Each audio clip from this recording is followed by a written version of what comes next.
sazi isiXhosa sakho. Namhlanje sithetha ngezaci namaqhalo. Isaci yintetho buciko enganqalanga ngqo. Onokuyiguquguqula ke ilungele ubume bentetho yakho. Ngelixa ke iqhalo mhlambi ikwayintetho eneziyalo nezilungiso nekungafunekanga uyiguqule. Ihlala ilolwa hlobo isekwe ngalo. Umzekelo wezaci zizagwelo ezifana mhlambi nokuchanukwethe, ukuzityandigila, ukubuya nemvande yesikhwenene njalo njalo. Yiva ke iqhalo limile njani lona? Impila yaswela umsila ngokuyalezela. Inyathi ibuzwa kwabaphambili. Igugu lingaba likhulu umbombo yaqhosha njalo njalo. Zizaci hayi ngamaqhalo ke lawo.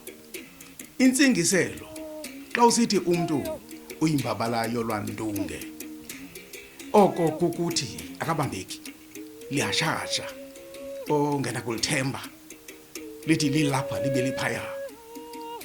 Ixesha liqhathwe yinja, ngomnqaleyo ke kuthiwa inja iyaliqhapha iyalitya ixesha. Oko kuthetha ukuthi ixesha limkile, ixesha seliphelile.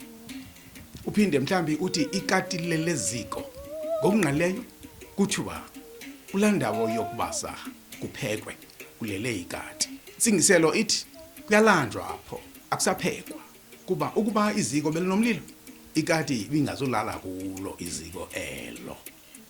Siphinde mhlambi sithi ubuhle bekhiwa nezimpethu, ngomnqaleyo kuthiwa ubuhle bangaphandle besisiqhamo sasendle ikhiwane kungayinkohliso. Kuba ke kuyathanda ukuvela impethu ngaphakathi wakho siqhekeza esisiqhamo. Intsingiselo kuba ungajonga ubuhle bangaphandle wenele, ungaqwalaselanga kuba isimo sinjani na apha ngaphakathi. Siphinde sithi akulahlwa mbeleko ngakufelwa, ngokungqaleyo ke alilahlwa ibhayi lokubeleka usana kuba abantwana besifa besebancinane. Intsingiselo ithi awuncami ugqibelele kuba izinto zakho zingalungi.